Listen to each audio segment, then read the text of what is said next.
Avowed was a surprising delight to play for the first time. After a lot of questions about the shift in art direction from the teaser trailer, questions about the length, and a combat demo on the Xbox stage that had many asking if the game was earlier in development than expected, I'm happy to report that Avowed is feeling great, looking great, and offering a compelling story based on the early slice I got to play at an Xbox event.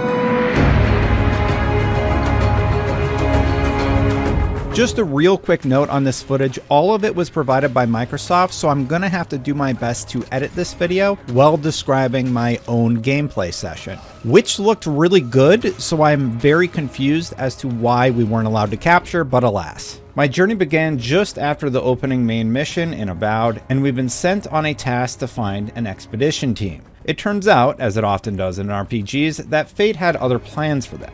Kai, our green-skinned companion, who just happens to be voiced by Mass Effect's Garrus Vakarian actor, Brandon Keener, keeps things lighthearted with quips and remarks about this new area we're exploring.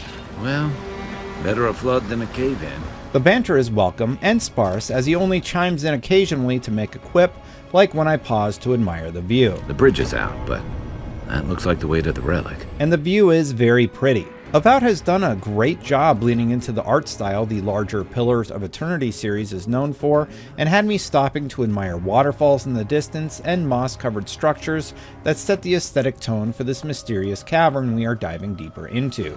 Avowed's world design is shaping up nicely too. As I dove deeper, I would discover walls that could be blown up to traverse a new path, or puzzles that would open a secret new area with a large chest if I threw my shock explosives at a few tucked away circuits I found by exploring off the beaten path.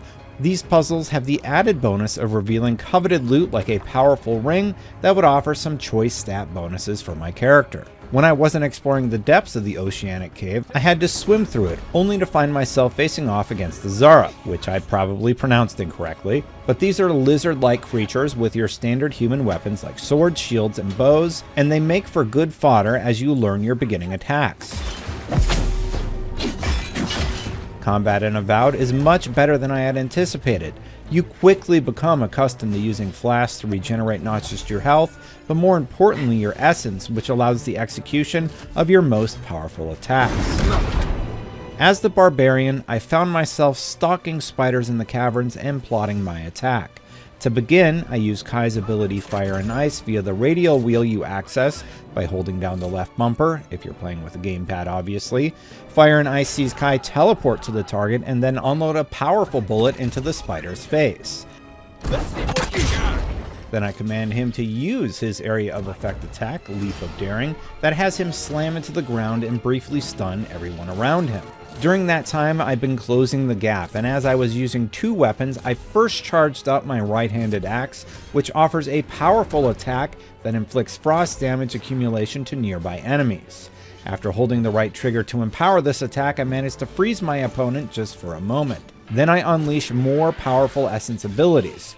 First, I shout to push back the smaller spiders who are slowly surrounding me, and while stunned, I then select charge and ram my body with force into the biggest guy in the room, spider. Then I follow it up with a flurry of blows with the left trigger, which holds my nimble sword for a flurry of strikes that results in the dispatch of the last spider standing in the room.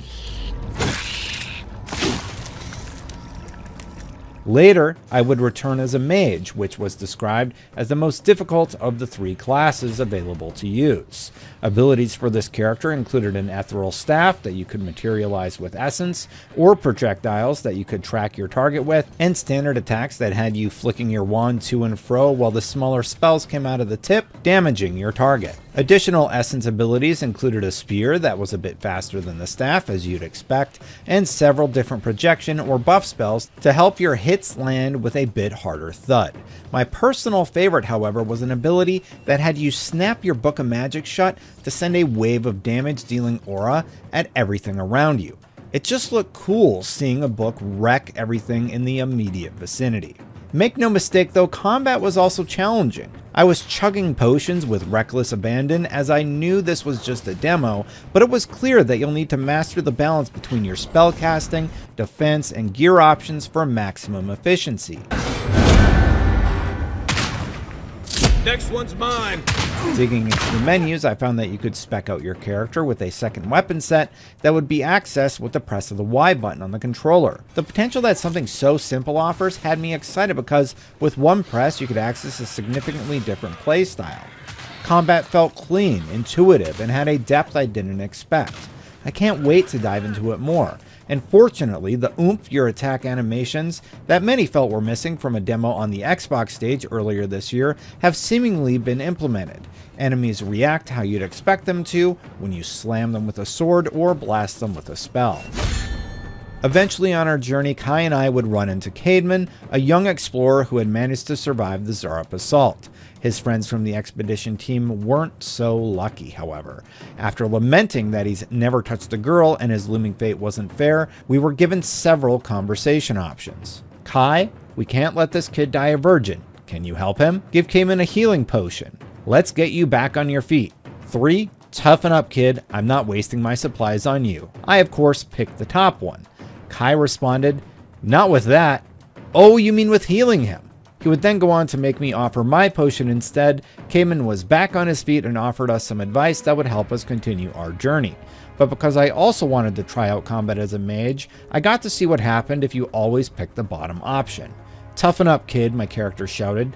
Cademan said something Kai called nonsense and pleaded with me to help him. I, however, refused to offer him the life-saving potion, resulting in his immediate death. Did I loot his corpse? You're damn right I did.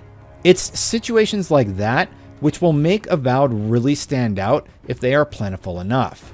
Can you really be that evil? Apparently so, and I look forward to doing a sane person playthrough where I don't murder everyone if I can avoid it, and a playthrough where I'm the biggest jerk possible because, well, that's kind of where the fun lies now, isn't it? The demo ended with an encounter where we met Sargamas. Sargamas is a gold-skinned deity-like creature who sent us to find an item and return it. But like our explorer friends from earlier in the demo, there were other plans afoot, and it wasn't long until we came face to face with the skeleton boss and a pesky skeleton priest that would heal the large group of enemies we were facing off against.